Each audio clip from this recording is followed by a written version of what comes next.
அகிலா, நான் உன்னை வீடெல்லாம் தேடி பார்த்துட்டு வரேன். நீ இந்த நேரத்துல இங்க வந்து தனியா என்ன யோசனை பண்ணிக்கிட்டு இருக்க?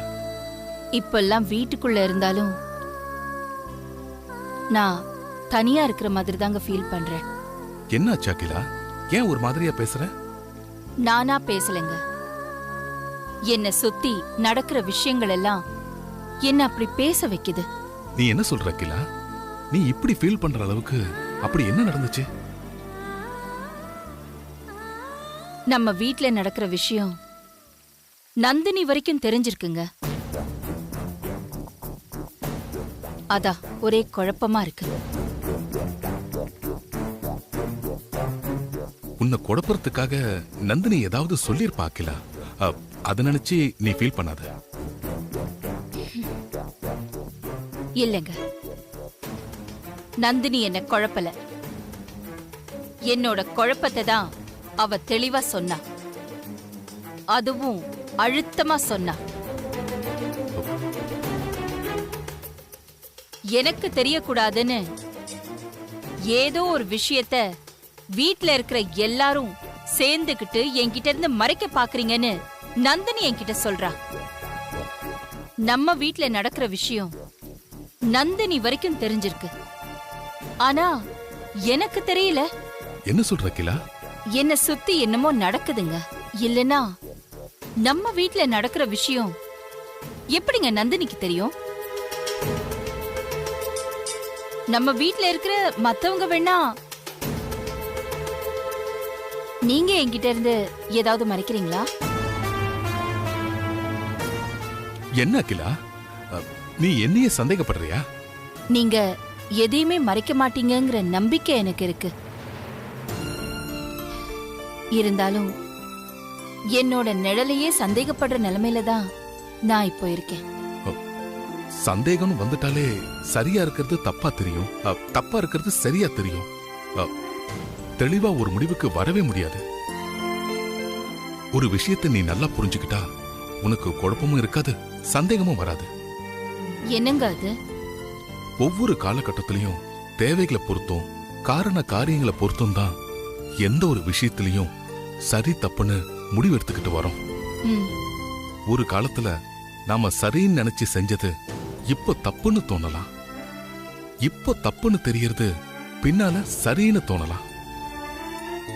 எந்த ஒரு விஷயத்திலையும் பிளஸ் மைனஸ் இருக்கதான் செய்யும். பிளஸ் அதிகமா இருக்கிற விஷயத்தை எடுத்துக்கிட்டு மைனஸ் அதிகமா இருக்கிற விஷயத்தை ஒதுக்கிடணும். அப்பதான் மனசுக்கு நிம்மதி கிடைக்கும். குளத்துல இருந்த லிங்கம் பார்வதி கைக்கு கிடைச்சதுன்னு குருஜி சொன்னதால தானே இப்போ உன் மனசுல குழப்பம் ஏற்பட்டிருக்கு. ஆமா, அப்போ இருந்து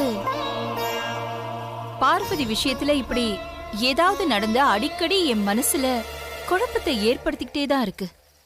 இத காரணமா வச்சு நீ பார்வதியை வெறுத்துற மாட்டியே? தனிப்பட்ட முறையில பார்வதி மேல எனக்கு எந்த வெறுப்பும் கிடையாதுங்க. இன்னும் சொல்ல போனா பார்வதி என் மனசுக்கு ரொம்ப பிடிச்ச பொண்ணு. அதனாலதான் இவ்வளவு நடந்தும் நான் அவளை இங்க இருக்க அனுமதிச்சிருக்கேன். ஆதிக்கும் பார்வதிக்கும் நடுவுல விதி விளையாடிக்கிட்டு இருக்கு. ஏற்கனவே நான் உங்ககிட்ட சொன்ன மாதிரி அந்த விதிய என் மதியால நான் ஜெயிச்சு காட்டுவேன்.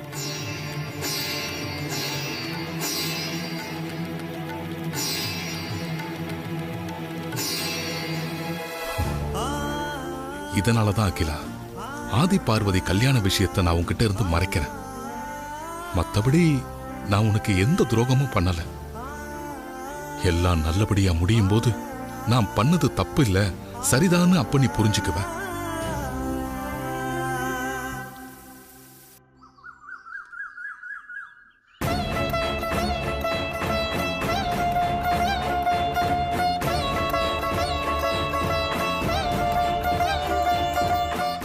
நாம யாரை பார்த்து பேசணும்னு நினைச்சோமோ அவங்களே இங்க இருக்காங்க. நாம போய் அவங்க கிட்ட உதவி கேட்போம்.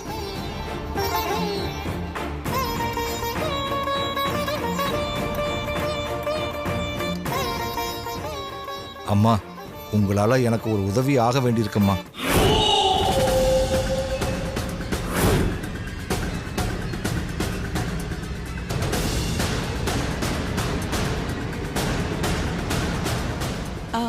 நான் திரும்ப கூப்பிடுறேன்.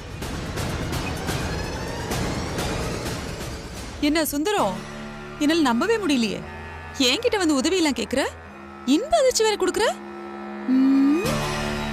ஆமா, நீ என்ன உதவி கேட்டாலும் உடனே செஞ்சு கொடுக்கறதுக்கு தான் உன் அம்மா அகிலாண்டேஸ்வரி இருக்காளே. அப்புறம் எதுக்கு என்கிட்ட வந்து உதவி கேட்டு நிக்கிற? என்ன அகிலா கிட்ட என்ன மாட்டி விடுறதுக்கு எல்லாரும் சேர்ந்து பிளான் பண்றீங்களா? அதெல்லாம் ஒண்ணும் இல்லம்மா. அம்மா கிட்ட இந்த உதவியை கேட்க முடியாதும்மா. அதனால தான் நான் உங்களை தேடி வந்திருக்கேன். அகிலா கிட்ட கேட்க முடியாத உதவின்னா வில்லங்கத்தனமான உதவியா தான் இருக்கணும். ஏன்னா அகிலா அந்த மாதிரி வில்லங்கத்தனமான விஷயங்களுக்கு தான் உதவி செய்ய மாட்டா. வில்லங்கத்தனமான விவகாரத்துக்கெல்லாம் நீ போக மாட்டியே, அப்ப வேற என்னவா இருக்கும்? ஒருவேளை உனக்கு வேண்டியவங்க யாராவது தப்பு பண்ணிட்டு ஸ்டேஷன் கூட்டிட்டு போயிட்டாங்களா? போலீஸ் ஸ்டேஷனுக்கு போன் பண்ணி பேசணுமா? சொல்லு, நான் பேசுறேன். அதெல்லாம் ஒண்ணு வேண்டாமா. அப்ப வேற என்ன வேணும்னு கேளு. என்னைக்கும் இல்லாம என் முன்னாடி வந்து கை கட்டி கெஞ்சிட்டு நிக்கிற, நான் செய்யாம இருக்க முடியுமா? கேளு, நான் செஞ்சு தரேன். தயங்காம கேளு. அது என் பொண்ணு பார்வதி.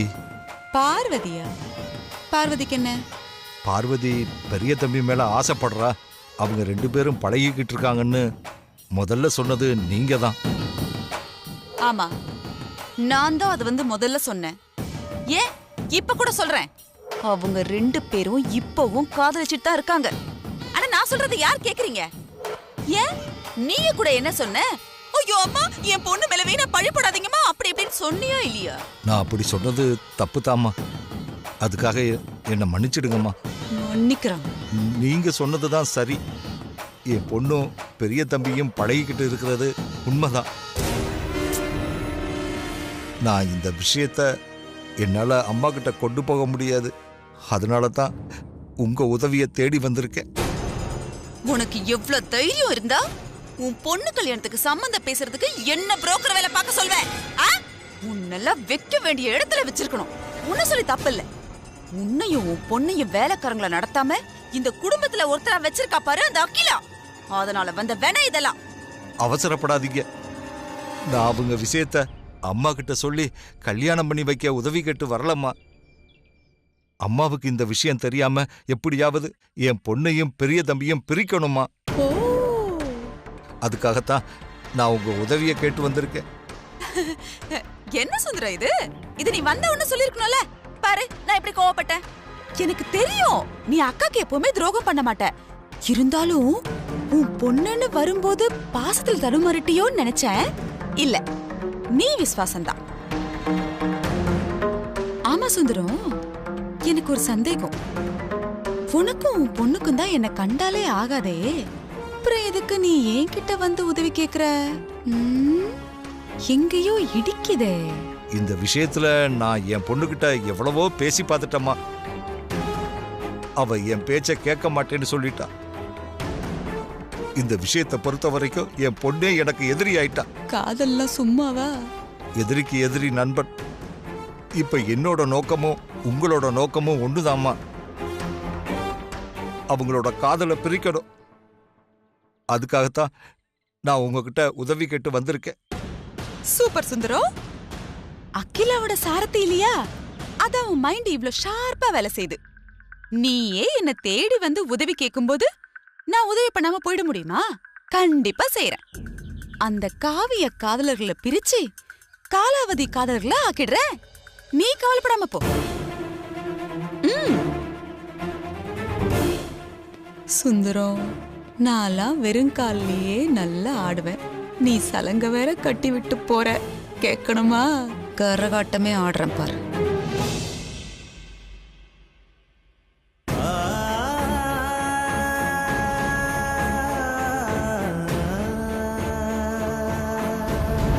பார்வதி தன்னோட வாழ்க்கைய பெரிய தம்பிகிட்ட ஒப்படைச்சதுக்கு அப்புறம் நான் பேசி என்னாக போகுது? நாங்க 2 பேரும் சேர்ந்து எப்படியாவது அம்மா கிட்ட இருந்து சம்மதத்தை வாங்கிடுவோம். எங்களுக்கு அந்த நம்பிக்கை இருக்கு. எந்த காரணத்தை கொண்டும் நாங்க பிரிய மாட்டோம். பட்டம்மா சொன்னது, பார்வதி பேசுனது எல்லாத்தையும் நினைச்சு பார்க்கும்போது பார்வதி பெரிய தம்பி கூட பழகுறதையும் தாண்டி ஏதோ ஒரு விஷயம் கண்டிப்பா இருக்கு. அதை எப்படியாவது நாம கண்டுபிடிச்சாகணும். இப்ப என்ன பண்ணலாம்? ஆரம்பத்திலிருந்து இவன் தான் அவ அக்காவுக்கு சப்போர்ட். அதனால இவனுக்கு எல்லா விஷயம் கண்டிப்பா தெரிஞ்சிருக்கும். அடிச்சு கேட்டா கூட எதுவுமே தெரியாதுன்னு சாதிப்பான். இவங்கிட்ட வேற மாதிரி பேசித்தான் உண்மையெல்லாம் கண்டுபிடிக்கணும். பேசி பார்ப்போம்.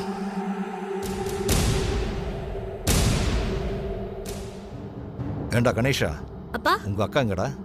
கோவிலுக்கு போயிருக்குப்பா. ஏப்பா கேக்குறீங்க? இத்தனை நாளா உங்க அக்கா பெரிய தம்பி மேல ஆசைப்படுறாங்கிறத மட்டும்தான் நான் நினைச்சுக்கிட்டு இருந்தேன். ஆனா எனக்கு தெரியாம எவ்வளவு பெரிய காரியமெல்லாம் பண்ணிருக்கா தெரியுமா? அக்காவுக்கும் மாமாவுக்கும் கல்யாணம் விஷயம் அப்பாவுக்கு தெரிஞ்சு போச்சோ? என்னடா முழிக்கிற? ஒண்ணுலப்பா. என்னால கண்டுபிடிக்க முடியாதுன்னு நினைச்சுக்கிட்டு உங்க அக்கா அப்படிலாம் பண்ணிருக்கா. இன்னைக்கு வரட்டும், அவளுக்கு இருக்கு. சரி, நான் கொஞ்ச நேரம் படுக்கிறேன். உங்க அக்கா வந்ததும் என்னை எழுப்பு. சரிங்கப்பா.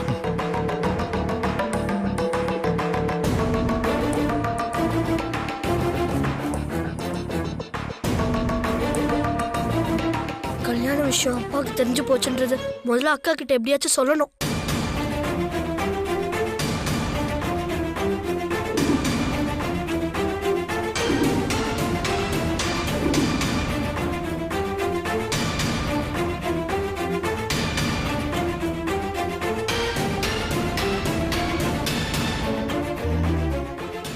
இவ பின்னாடியே போனா அக்காவும் தம்பியும் என்ன பேசிக்கிறாங்கிறத வச்சு உண்மை என்னன்னு நாம தெரிஞ்சுக்கலாம்.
பட்ட பகல இப்படி செயினை பறிக்கிறாங்களே, பாவம் அந்த பொண்ணு. டேய் டேய் விடுடா. டேய் விடுடா அந்த பொண்ணு. கழுத்துல இருக்கிற சாடியை கலக்குற. இன்னுமாச்சு ஒண்ணாவல இல்ல. கழுத்துல இருக்க தாடியா இருக்கிறியா? நீ என்ன மனுஷனா? போலீஸ்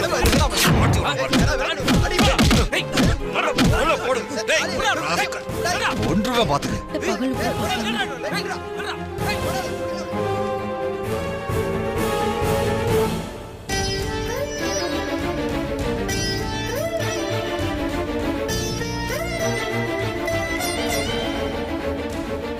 ஏம்மா உனக்கு எதுவும் ஆகலை இல்லம்மா? தாலி பத்திரமா இருக்குல்ல? என்னம்மா அடி ஏதாவது பட்டுருச்சா? சரி வாங்க போலாம்.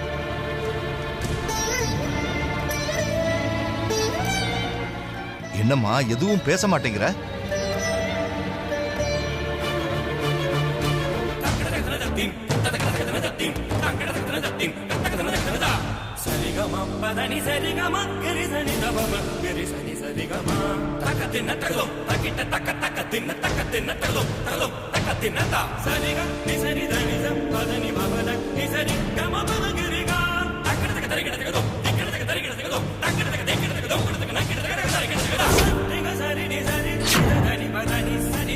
பார்வதி, நீயா?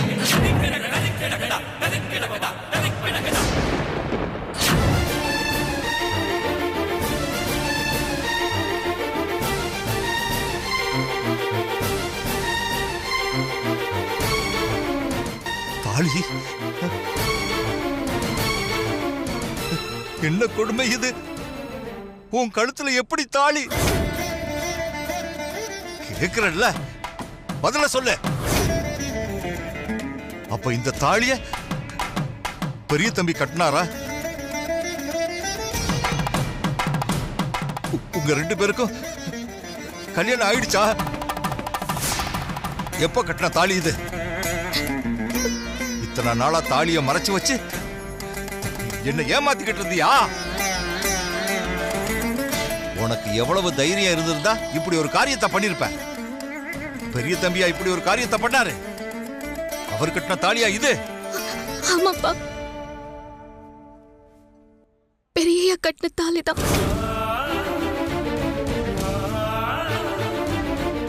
எது நடந்துடக்கூடாதுன்னு பயந்தனும் அது நடந்துருச்சே. நான் அம்மா முகத்துல எப்படி முடிப்பேன்? அவங்களுக்கு நான் எப்படி பதில் சொல்லுவேன்? நான் சொல்றது கொஞ்சம் பொறுமையா கேளுங்கப்பா. பொறுமையா இருக்க வேண்டிய நீ அவசரப்பட்டுட்டு என்ன பொறுமையா இருக்க சொல்றியா? உன்னை வெட்டி போட்டா கூட என் ஆத்திரம் தீராது. உன்னை